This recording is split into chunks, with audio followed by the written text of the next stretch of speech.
Bien, muchas gracias Elsa, muchas gracias Esther por tus palabras consideradas siempre. Y vamos entonces a empezar a tratar de contar rápidamente de qué se trata. En realidad esto debería ser como el tráiler de una película, ¿no es cierto? Ustedes tienen que salir de acá con ganas de ver el libro, con ganas de comprarlo. Yo no les voy a contar qué dice el libro, porque si no, imagínense, los pierdo a todos ustedes como clientes. La relación que yo tengo con los libros, todo el mundo la conoce, o la conocen los que me conocen bien, que es una relación muy estrecha, ¿no? Casi obsesiva en algún momento. Cuando yo iba a primer grado, en el colegio primario, gané un concurso de pintura, de dibujo era el concurso, ¿no? Y me dieron de premio un libro, grande así, que se llamaba Mi Museo Maravilloso. Resulta que era un libro de tapas duras, grandote, como les digo, y a mí me impresionaba bastante y yo estaba muy orgulloso de tener ese premio. Pero imagínense darle un libro de esa naturaleza a un chico de 6 años que recién empieza a leer. Es decir, debía ser algún premio que andaba dando vuelta, que había quedado de algún lado, me lo dieron a mí. Pero a mí me gustó mucho, entonces el libro ¿en qué consistía? Eran fotos de los cuadros más importantes y abajo decía el autor y el nombre del cuadro. Entonces yo empecé a mirarlos y leía el autor y el nombre del cuadro, el autor y el nombre del cuadro. Y cuando iba por la vida, iba con el libro debajo del brazo. Entonces la gente me preguntaba, ¿y ese libro? Y entonces yo le decía, lo estoy leyendo. Como diciendo, es un libro que estoy leyendo, no me preguntes todavía. Lo terminé de leer, lo que significaba que leí todos los cuadros y todos los autores y seguía con el libro debajo del brazo y la gente me decía, ¿y ese libro? Y yo le decía, este ya lo leí. Ese fue mi primer libro. Realmente no sé dónde ha quedado ese libro, pero fue el primero y siempre me acuerdo. Y después la pasión por la lectura siguió incrementándose a lo largo de los tiempos, y yo traté siempre de inculcarle esa pasión a mis hijas y creo que lo he conseguido. Y uno cuando lee mucho, naturalmente después tiene una tendencia a escribir, o sea, tiene ganas de escribir normalmente. Escriba bien o escriba mal, uno trata de incorporarse a ese grupo de escritores que ha estado leyendo y admirando de alguna manera, y entonces empieza a escribir. Yo empecé a escribir cosas cuando era chico, cuando era adolescente, escribía cuentos, escribía historietas, por ahí veo que en el público hay uno de mis socios de escribir historietas. Y con el tiempo, cuando empecé a transitar la profesión, escribía papers, escribía guías para los estudiantes, ustedes saben, digamos, escribía artículos en el diario, el blog, etcétera, pero nunca había escrito un libro. Y tenía 2 libros empezados y ninguno de los 2 es este. En realidad los otros 2 siguen empezados y este es como que empezó y terminó rápidamente. ¿Por qué? Porque en mi cabeza se juntaron muchas cosas de las que yo había escrito, sueltas, las empecé a armar en la cabeza como un rompecabezas y de repente nació este libro y yo pensé, pero sí, casi que lo tengo escrito. Y bueno, lo compaginé, le di forma, hice algunas estimaciones adicionales y resulta que acá está el libro. Entonces ahora me voy a ayudar con la presentación. Ustedes me dicen, por favor, si se ve. Tarda un poquito porque hay gente en la sala. Se ve, Alejandro. Bueno, gracias, Elsa. Quería decir que este libro surgió, digo, como reunión de varias cosas que había ido escribiendo sueltas y también por una preocupación que yo tengo, que es una de las más grandes preocupaciones que yo tengo por la economía argentina. No es la única, pero creo que es una de las más grandes porque creo que es uno de las fuentes de nuestros males y que es muy difícil de erradicar. Nosotros, los seres humanos, naturalmente, tratamos de formar grupos, es decir, nos vamos asociando o juntando, reuniendo con gente que tiene ideas parecidas a nosotros. Incluso en eso somos hasta exagerados a veces, porque de formar esos grupos empezamos a formar casi guetos, en el sentido de que es muy difícil que yo lea lo que escribe otro porque es del otro grupo, simplemente por eso, o es muy difícil que escuche el discurso de tal político simplemente porque no comulgo con sus ideas, Y yo siempre pienso y les trato de transmitir a mis estudiantes, qué mejor que escuchar al otro para decir claramente por qué no coincido con sus ideas. Eso sería lo mejor. Entonces, buscando y leyendo tantas cosas, apareció una vez en un libro de un escritor, novelista y ensayista español que es uno de mis preferidos, que se llama Lorenzo Silva, esta frase. Dice, lo malo que tiene ser miembro de algo es que pierdes la posibilidad de decir que uno de los tuyos está equivocado o que uno de los de enfrente tiene razón. Y la vida inteligente exige mantener abiertas ambas opciones. Durísimo, Lorenzo Silva, digamos. Casi nos excluyó de la vida inteligente a todos, prácticamente. Porque ¿quién no, díganme con la mano en el corazón, muchas veces no lee tal libro porque lo escribió tal, o no escucha tal discurso porque lo dice tal? Yo estoy seguro que mucha gente va a leer mi libro, espero, porque lo he escrito yo. Así como mucha gente no lo va a leer porque lo he escrito yo.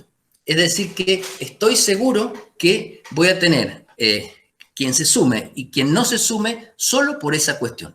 Esta es una cuestión que me preocupa y sobre la que quiero volver hacia el final porque es uno de los motores que impulsaron este libro.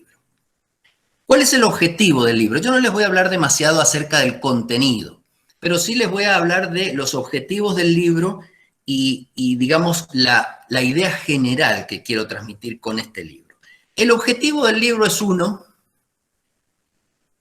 y visto así, comprender por qué le pasa lo que le pasa a la economía argentina, uno dice, bueno, es un objetivo que se plantea en forma bastante sencilla. Marx me diría, estás todavía tratando de comprender cuándo vas a empezar a transformar.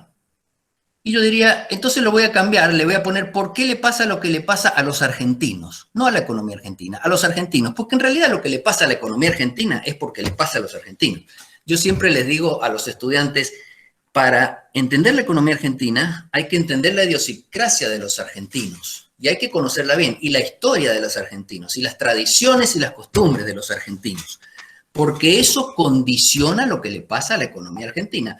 Porque las variables que nosotros vemos todo el tiempo, inflación, desempleo, crecimiento, pobreza, son resultados, son números que son resultados del comportamiento de los argentinos y de también el sector externo, pero de los comportamientos de personas. Entonces, ¿qué nos pasa a los argentinos que no podemos superar eso? Cuando yo digo comprender, como digo, Marx me diría, recién estás en la etapa de comprender, bueno, esto no es tan difícil, o sea que entonces este libro es bastante fácil, bastante sencillo, te ha resultado sencillo escribirlo. No, porque en realidad yo quiero comprender por qué les pasa. O sea, no quiero comprender, a ver si, no quiero hacer un juego de palabras, no quiero comprender qué les pasa, eso ya lo sé, yo quiero comprender por qué les pasa lo que les pasa. O sea, cuál es el origen de que los argentinos estemos mal durante tanto tiempo y que tenemos la sensación de que estamos mal, pero ahora les voy a demostrar qué tan mal estamos, con un par de grafiquitos.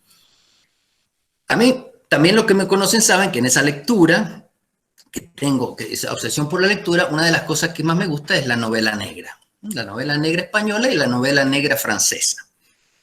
Y hay un escritor de la novela negra española que se llama Miquel Santiago, que es uno de mis preferidos, que dice que toda novela negra, la novela negra es la novela policial, ¿no es cierto? La novela de suspenso.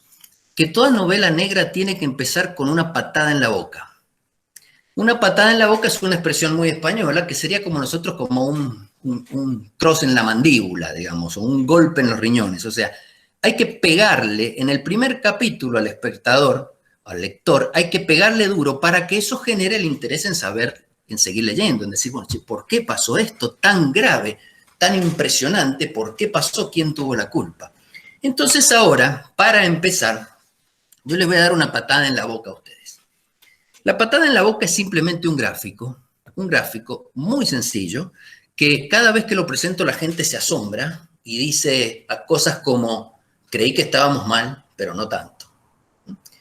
Y el gráfico es sencillo, relativamente sencillo de construir y también de interpretar. Pero, ¿cómo le damos una patada en la boca a los argentinos? Miren, conociendo de nuevo la idiosincrasia argentina, una de las formas más efectivas de pegarle una patada en la boca a un argentino es compararlo con alguien y que pierda en esa comparación. Es decir, tocarle el ego y que vea que otros son más o que otros les va mejor. Entonces, este gráfico es uno de los gráficos del libro. Muestra, fíjense, les digo que muestran esas curvas primero para que después las interpretemos. Esto es el PBI per cápita de Argentina dividido el PBI per cápita de otro país. De otros países ya vamos a ver de cuál. O sea, es un cociente. Cada una de estas líneas son un cociente. Arriba está el PBI per cápita de Argentina, medido en dólares de paridad de poder de compra, y abajo está el PBI per cápita de otros países, medidos en dólares, paridad de poder de compra. O sea, estoy comparando cómo le fue al PBI per cápita de la Argentina con respecto a los de los demás. Y salen esas tres curvas. La que está más arriba es la que compara a Argentina contra 6 países latinoamericanos, los 6 países latinoamericanos más importantes. El promedio de esos 6 está en el denominador, arriba está la Argentina. La roja compara a Argentina con los países desarrollados, 12 países desarrollados, europeos, Estados Unidos y Japón. Y la azul lo compara con países parecidos. Parecidos que en este caso yo puse Nueva Zelanda, Australia y Canadá. Ustedes me van a decir, pero esos parecidos no son. No, ahora, pero eran parecidos. Entonces, hacemos esas 3 comparaciones y fíjense, si miran con atención, que las 3 líneas vienen bajando a lo largo de 120 años. Las 3 caen, pero miremos un poco más en detalle.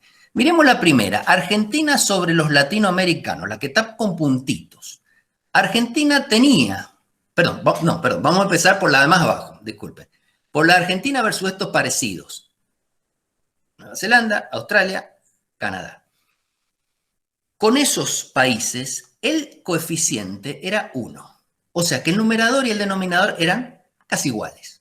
Por lo tanto, fíjense que por eso éramos parecidos, ¿no es cierto? Ese empieza con 1 y termina en 0,4. ¿Se ve? O sea que Argentina creció, claro que creció, pero mucho más lento que estos otros. Creció, pero creció más lento. Esto es lo que se llama la técnica del espejo. Es decir, mirar cuánto podría yo haber crecido. No cuánto crecí, porque claro que creció Argentina en 120 años, pero cuánto podría haber crecido, cuál era el potencial de crecimiento. Entonces lo miro en los parecidos. Crecí menos que los parecidos. Con los desarrollados, 1,5 empezó. O sea, Argentina era un desarrollado y uno de los que más desarrollados estaban a principios de siglo. ¿Y en qué termina? En 0,65 más o menos. De 1,5 a 0,65 el cociente. Todos crecen, pero Argentina crece más lento. Y acá viene la patada más fuerte. Con los latinoamericanos, éramos 4 veces el promedio latinoamericano. Argentina era un país europeo, prácticamente. Y ahora nos latinoamericanizamos. 1, prácticamente. Es decir, igual que el promedio. Un latinoamericano promedio. O sea que en los 3 casos hemos corrido más despacio que cualquiera de estos países. Obviamente, si ustedes me ponen a comparar a lo mejor con algún país africano, a lo mejor le ganamos. Pero fíjense estos países, los más relevantes del mundo, cómo Argentina se retrasa. Una vez que presenté, porque este libro tiene algunos antecedentes de presentaciones anteriores que abarcaban partes más pequeñas del libro. Una vez que presenté esto, uno de los asistentes me dijo, claro, pero acá estás tomando nada más que el Producto Bruto per cápita, que es solamente una de las medidas que se usan para ver el desarrollo de un país. Sí, tiene razón, perfecto. Entonces le dije, lo que vos me estás diciendo es que nosotros, los argentinos, perdimos esto en materia de eficiencia y en materia de torta que se hizo más chica, a cambio de algo que ganamos, o sea, a cambio de otra variable económica en la que superamos a todo este grupo, o a partes de este grupo. ¿Cuál variable? ¿En la inflación? No.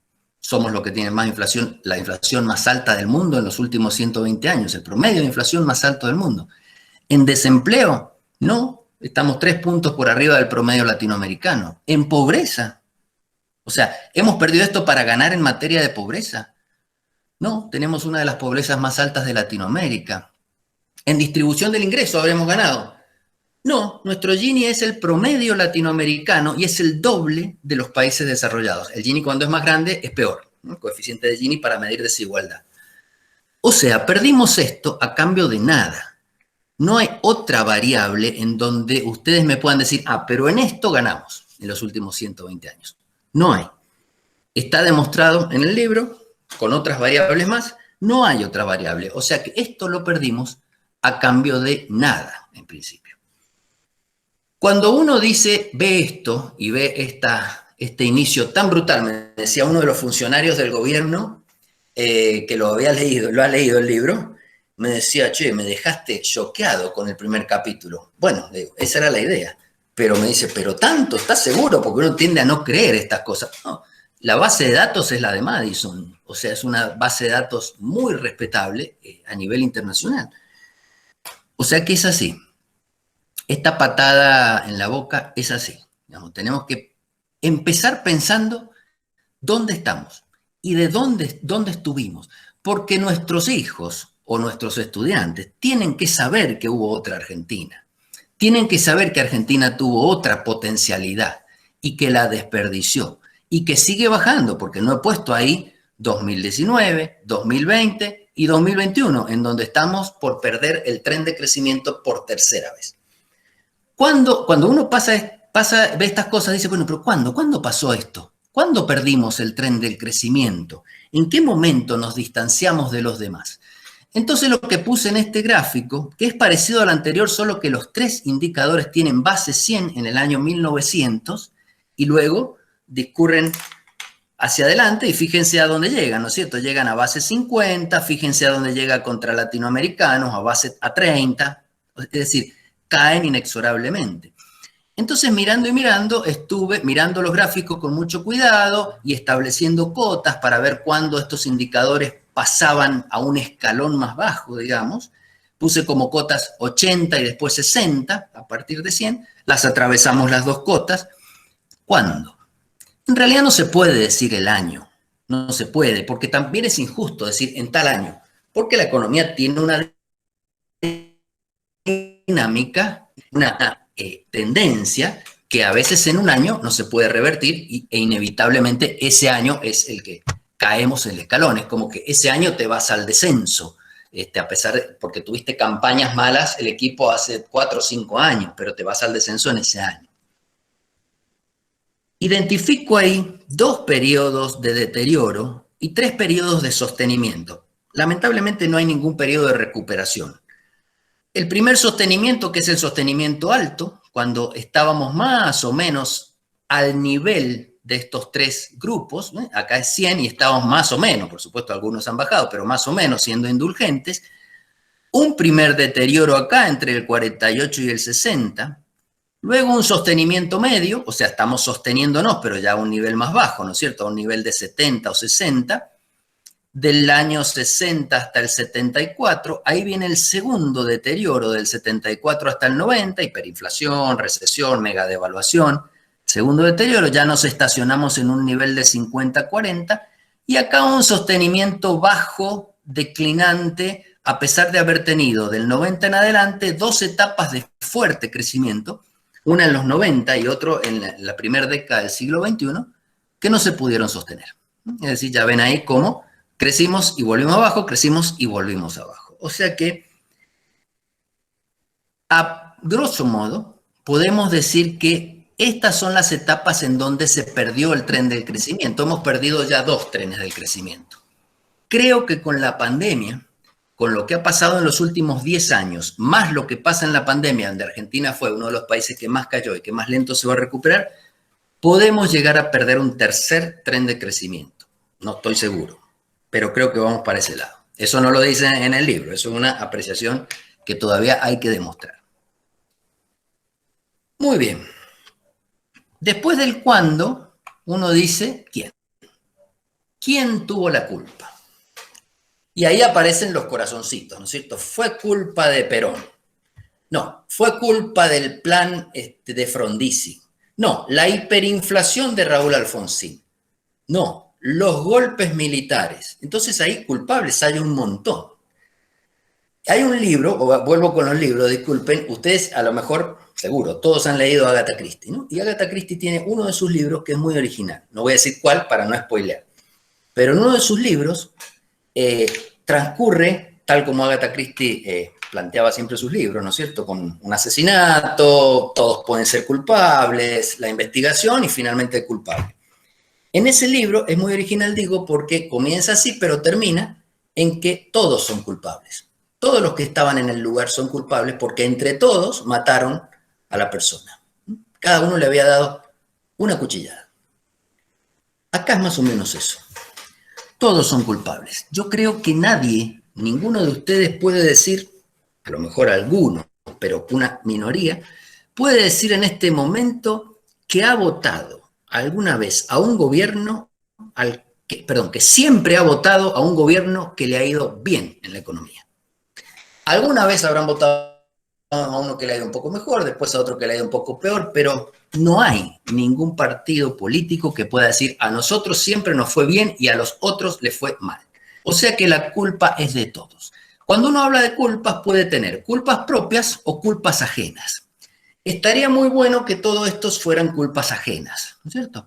Pero si fueran culpas ajenas, ya ustedes se pueden dar cuenta, no habríamos caído así respecto de los latinoamericanos, porque todo efecto macroeconómico global hubiera afectado a los latinoamericanos también. Es decir, que acá hay un componente argentino muy importante. Y les voy a spoilear un resultado del libro que realmente me sorprendió a mí mismo.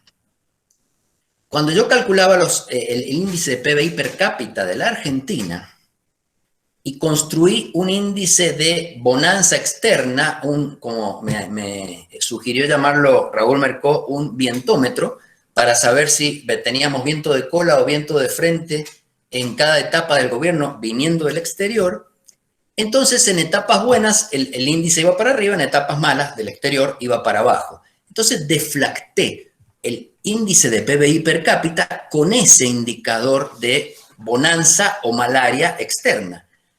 Y ustedes saben que en el transcurso hay diferencias entre el verdadero índice de PBI per cápita y el corregido, pero punta a punta son iguales.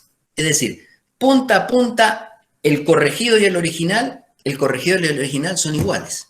¿Qué quiere decir? Que aunque haya habido culpas externas, se han compensado. Han sido tanto buenas como malas, con economía abierta o con economía cerrada. Y finalmente se han compensado. O sea que el mundo no tiene culpa, a visión de largo plazo, de lo que le pasa a la Argentina. Sí tiene culpa en determinados periodos, por supuesto. Hay gobiernos a los que le ha tratado mejor y gobiernos a los que le ha tratado peor. Pero al final se compensa. O sea que las culpas ajenas del exterior son casi irrelevantes. Las culpas ajenas, en realidad, se pueden dividir en dos. En las culpas que vienen de afuera y las culpas que vienen de la herencia recibida. Y acá sí entramos al análisis de periodos. Por supuesto, yo no lo voy a hacer acá, pero el libro entra al análisis de periodos porque para evaluar la performance económica de un gobierno, o sea, cómo le fue en materia de crecimiento, tengo que primero ver qué tanto pudo manejar las variables de política económica para realmente hacer crecer a la Argentina.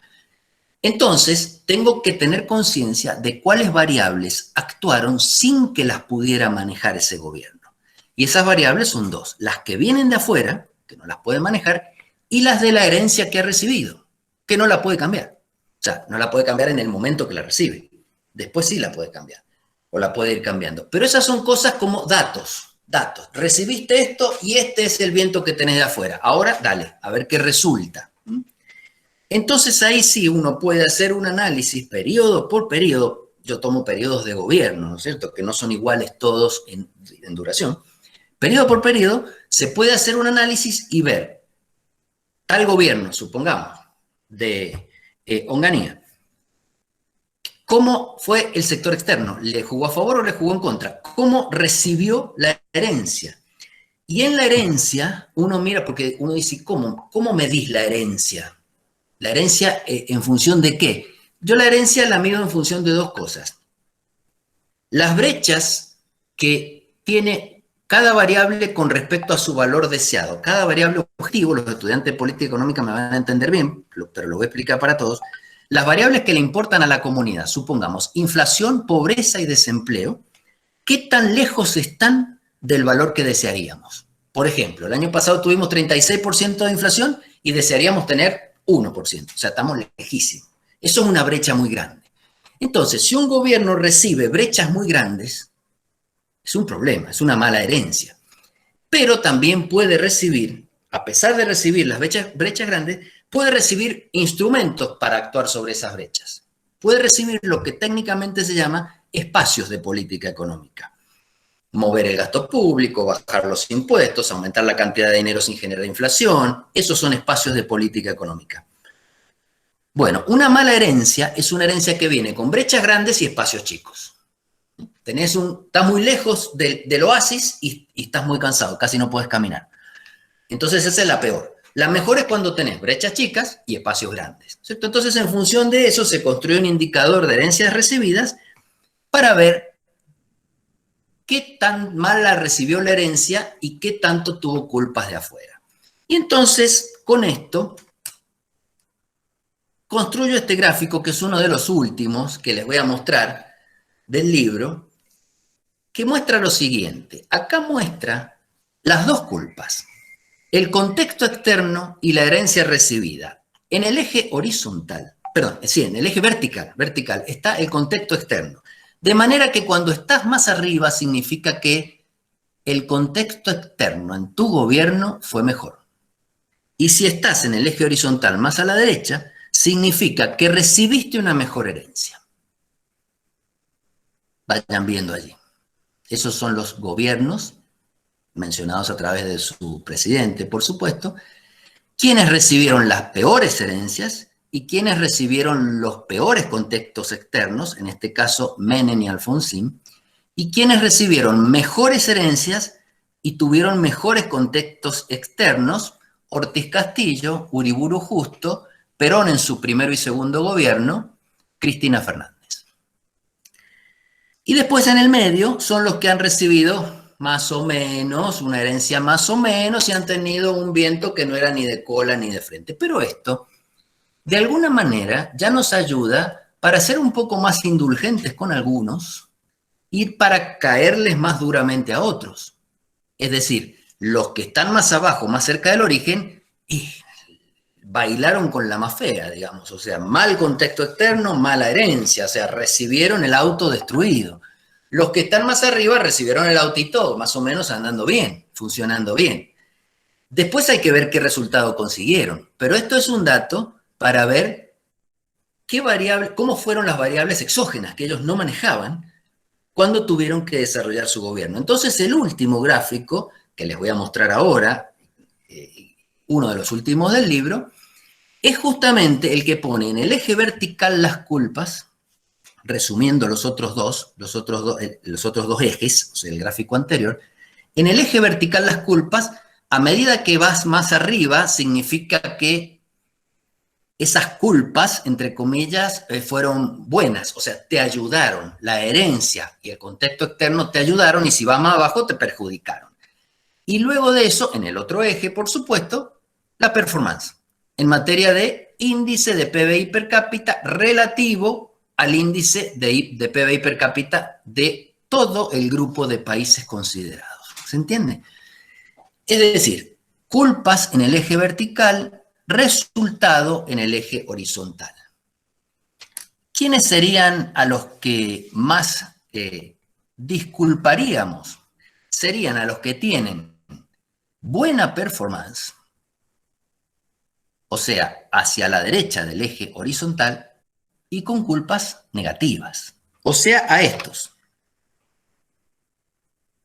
Ninguno. A los que les caeríamos encima porque le diríamos tuviste culpas favorables y las desaprovechaste porque te fuiste para atrás, serían a los que están arriba a la izquierda. Entonces así, uno puede mirar con un poco más de datos y de información y evaluar lo que hizo cada gobierno. No solamente diciendo, bueno, con este crecimos, con el otro caímos, el viento de cola, la herencia recibida, sino mezclando todo, poniendo todo dentro de un gráfico y realmente tomando conciencia de que nadie en la Argentina supo crecer cuando las culpas eran negativas y que quiénes son a los que realmente podríamos perdonar, entre comillas, no perdonar, sino ser un poco más indulgentes porque tuvieron que vérselas con una herencia mala o con un contexto malo en donde poco pudieron hacer. Después el libro aborda cada uno de los periodos y tratamos de entender por qué cada uno le fue mal, pero fíjense que acá, y con esto ya voy cerrando, fíjense que acá están muy repartidos los gobiernos. Es decir, hay gobiernos radicales, peronistas, conservadores y militares en los tres cuadrantes. En los tres cuadrantes que hay, en el cuarto no hay. Pero están repartidos, o sea que yo no puedo decir, no, los radicales siempre lo hicieron bien, los peronistas siempre lo hicieron bien o siempre lo hicieron mal. No, no lo puedo decir. O sea que en realidad la discusión sobre el tema argentino es bastante más compleja de lo que parece. Para terminar, como dijo Esther, yo lo que hice fue, por supuesto, no dejar esto ahí, el libro ahí, que sería descriptivo prácticamente, sino tratar de ahondar en las causas, decir por qué. ¿Por qué pasa esto en Argentina? ¿Por qué caemos como caemos? ¿Por qué no hay ninguna otra variable que compense? ¿Por qué seguimos y seguimos de esa manera? Y me puse a buscar causas y digo, bueno, voy a encontrar las 3 o 4 causas que generan esto. Buscando, no encontré 3, sino que encontré 15. Y seguramente ustedes pueden encontrar otras más.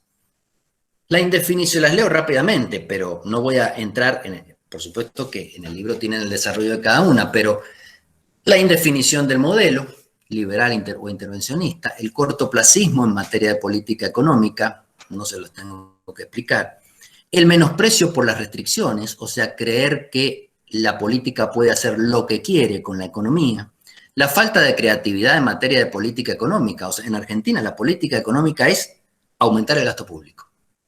Y después vemos cómo se financia. Y el que tiene financiamiento para ese gasto público, a ese le va bien. Y es reelecto. Y el que no tiene, le va mal. Más o menos es el esquema de política económica de la Argentina. Equipos económicos sin memoria, ni hablar, o sea, equipos que repiten recetas que han fallado 3, 4 veces. Falta de respeto por las instituciones, en particular la moneda, la institución arrasada que tenemos. La democracia debilitada, nuestra democracia es una pseudo-democracia. O sea, si uno lee, por ejemplo, a Ronald Dahl, un teórico de la democracia, las condiciones que pone para la democracia Dahl, en Argentina no se cumple ninguna.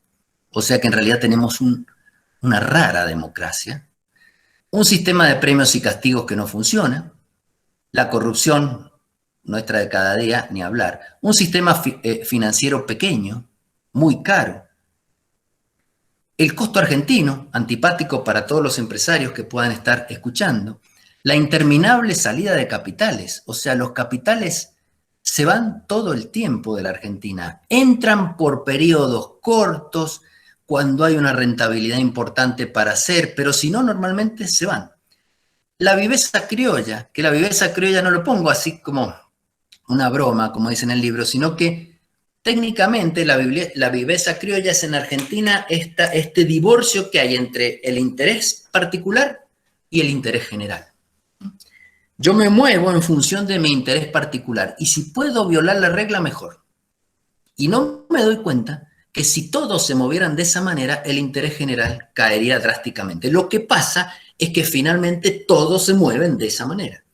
Entonces, el interés general siempre se ve lesionado.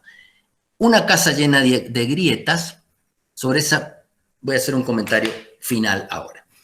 Estas causas, cada una con su entidad, con su demostración, con sus números para demostrarla, en muchos casos forman círculos viciosos, es decir, se relaciona una con la otra, ¿no?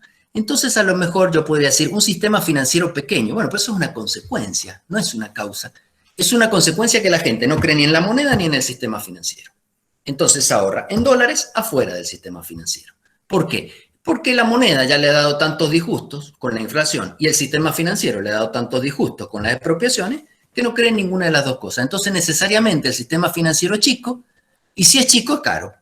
Entonces, esa es una consecuencia, yo las podría ir atando. Entonces después me puse a pensar, cuando hacía esta preparación, cuáles serían las causas realmente de fondo que habría que atacar. Y encontré varias, yo esperaba encontrar una, pero al final encontré varias que las he marcado allí como las causas que yo creo que tenemos que atacar los argentinos sin ninguna duda y sin demora, ¿cierto? Porque si no, no se revierte, esto no se revierte. Lo que decía Esther al principio, que yo iba a dar un mensaje esperanzador al final, no termina de ser esperanzador, porque esto no se revierte. Y si ustedes las miran después con cuidado, van a ver que estas causas son difíciles de revertir, porque detrás de cada una de estas causas hay lobbies, hay intereses creados, hay corporaciones, hay política, hay negociaciones, es decir que es difícil revertirla.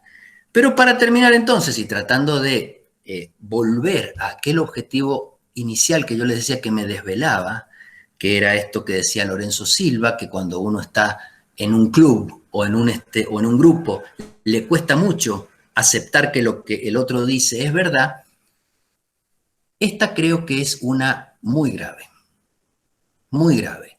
Y ustedes dicen, bueno, pero la grieta en realidad empezó hace unos años. No, la grieta viene de hace mucho tiempo, de hace mucho tiempo.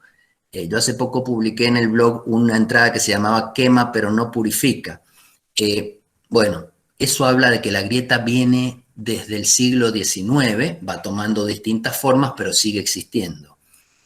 A los argentinos no es malo que haya grietas, es decir, no es malo que haya clubes, no es malo que haya grupos. Si todos formáramos un mismo grupo, pensáramos de la misma manera, no estaría bueno, algo estaría pasando ahí.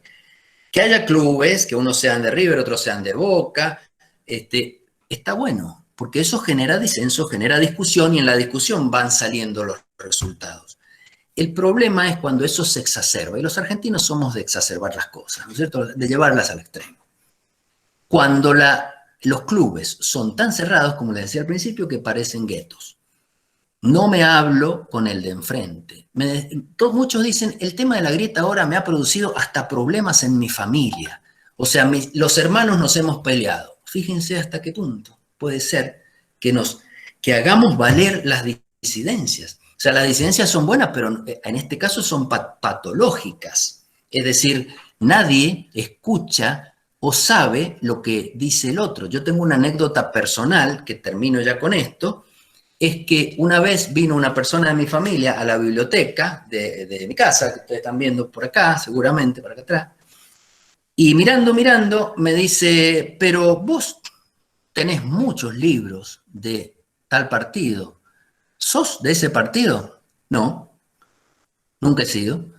¿Y por qué tenés tantos libros? Y bueno, ¿cómo voy a saber si soy o no soy si no he leído lo que ese partido ha hecho o lo que ese partido propone? Es tan sencillo de entender, pero tan difícil de llevar a la práctica. Es decir, si ustedes son liberales, pónganse, hagan un examen de conciencia. Ustedes supongamos que son liberales, algunos de los que están acá. ¿Han leído a Marx? ¿Lo han leído? ¿Saben qué decía Marx? ¿Saben qué es la plusvalía? ¿O se han preocupado por leer el Manifiesto Comunista? No, el Manifiesto Comunista es como un libro tabú. Y si son adeptos a la izquierda, ¿han leído Friedman o Friedman es un demonio, acaso? ¿Han leído la riqueza de las naciones de Adam Smith? Yo creo que si nos ponemos a pensar, no. Y a mí me hace gracia cuando un político, candidato o candidata, está cerca de las elecciones y hace un acto donde va una multitud, ¿no es cierto? Van 1 millón de personas. ¿Para qué hace ese acto? Si todos los que van lo van a votar. O sea, le va a hablar a la gente que lo va a votar. No, los que no lo van a votar no lo van a escuchar. Ese es el problema. No lo van a escuchar. Yo voy a escuchar al que voy a votar, ya sé que lo voy a votar, ya sé lo que va a decir, dice lo que yo digo, lo aplaudo y me voy. O sea que en realidad todos esos actos son todos, digamos, inocuos, no sirven para nada. En síntesis, entonces,